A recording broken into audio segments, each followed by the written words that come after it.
बोकारो में पेयजल एवं स्वच्छता मंत्री जोगेंद्र प्रसाद ने राज्य में पेयजल आपूर्ति को लेकर बड़ा बयान दिया है। उन्होंने कहा कि पिछले 3 वर्षों से रुकी हुई विकास योजनाओं को अब दोबारा पटरी पर लाया गया है और सरकार राज्य में बेहतर पेयजल उपलब्ध कराने के लिए पूरी तरह गंभीर है। मंत्री ने कहा कि राज्य को केंद्र सरकार से मिलने वाली केंद्रांत राशि अब तक नहीं मिली है, जिसके कारण कई योजनाएं प्रभावित हुई हैं। उन्होंने आरोप लगाया कि केंद्र सरकार की तरफ से लगातार केवल आश्वासन दिया जा रहा है, जबकि वास्तविक राशि उपलब्ध नहीं कराई गई है। जोगेंद्र प्रसाद ने बताया कि उन्होंने कई बार राशि की मांग की है, लेकिन अभी तक कोई ठोस सहायता नहीं मिली। उन्होंने यह भी कहा कि राज्य सरकार अपने स्तर पर जल जीवन मिशन 2 के तहत एमओयू कर काम को आगे बढ़ा रही है और राज्यांश की राशि जारी कर दी गई है। मंत्री ने स्पष्ट किया कि यदि केंद्रांश की राशि मिल जाती है तो विकास कार्यों में और तेजी आएगी और राज्य में पेयजल संकट को प्रभावी तरीके से दूर किया जा सकेगा।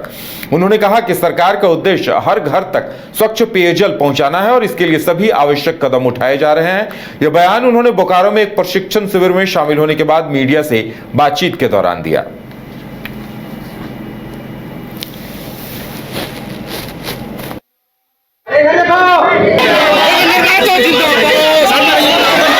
पेयजल की महत्व और पेयजल का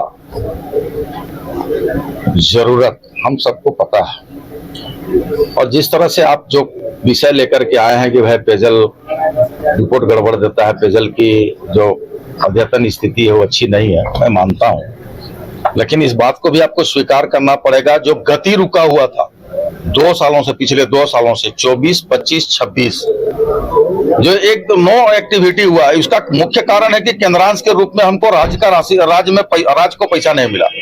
जो 6200 करोड़ रुपया जो 50-50 की योजना है, 50% अनुदान 50 केंद्रांश की राशि के रूप में और 50% राज्यांश का है।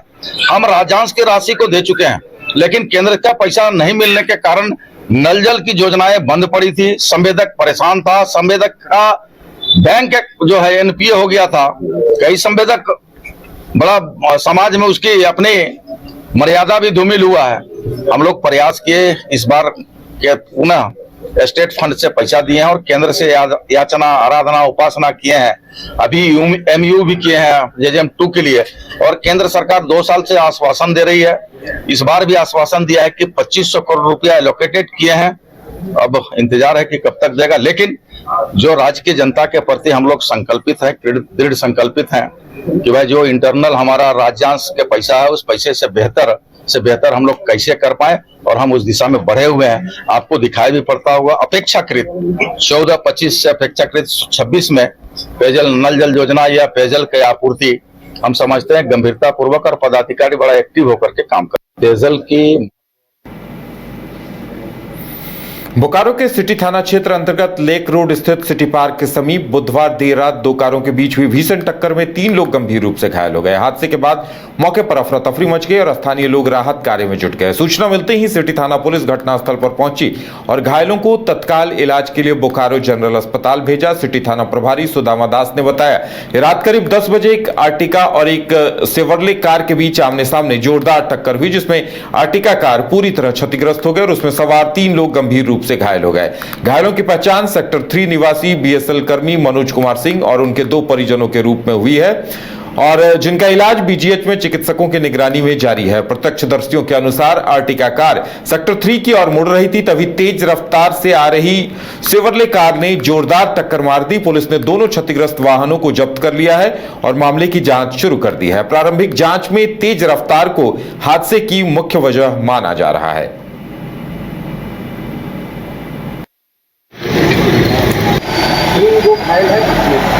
आज वो एक्सपायर करता अभी से लगभग आधा घंटा से 45 मिनट पहले की 2 कार में मुड़ने के क्रम में टक्कर हो गई है, जिसमें से 3 लोग घायल हुए हैं, जिनको हम लोग तत्काल थाना की गाड़ी में ही अस्पताल भेजे हैं इलाज के लिए, जहाँ तीनों घायल। किन वाहनों में सब टक्कर हुई? एक आर्टिगा है, एक शेवरले की कार है, दोनों कार ही है। ये जो रेड कलर की कार है इसमें 3 लोग थे। इसमें 3 लोग और वो सेकंड वाले में इंजर्ड? सेकंड वाले में तो अभी तक कोई इंजर्ड नहीं आया। तो ये मतलब पहचान हो पाई है क्या कि कौन कौन लोग थे? एक तो मनोज कुमार सिंह है जिसमें अभी पहचान हो पाया है कि 3rd के बीएसएल कर्मी है। हैं, बाकी उनके फैमिली के 2 लोग वहाँ हैं।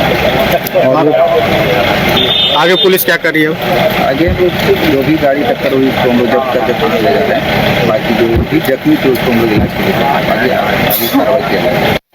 अभी से लगभग आधा घंटा से 45 मिनट पहले ही 2 कार में मुड़ने के क्रम में टक्कर हो गई है, जिसमें से 3 लोग। घर रहने का मकान भर नहीं, ये खुशियों की तिजोरी है। दरवाजे पर दस्तक देता पड़ोस, खिड़कियों से उमड़ आता आसमां, तारों में उलझी ऐसी ना जाने कितनी दास्तां। कहती हैं चले डायमंड सिटी, एक सफर हम सफर के साथ अपने घर तक। Diamond city, life long bonding, 500 से ज्यादा खुशहाल डायमंड परिवार। जल्दी करें, सिर्फ 200 फ्लैट बाकी, आज ही बुक करें अपना आशियाना। क्रिकेट के विश्व मंच पर छा रही हैं रांची की प्रतिभाएं। इन प्रतिभाओं को संवार रहा है जेके इंटरनेशनल क्रिकेट एकेडमी। अनुभवी कोच की देखरेख, सुविधाओं से लैस जेके क्रिकेट एकेडमी अनुशासन और आत्मविश्वास का विश्वास भरा सफर।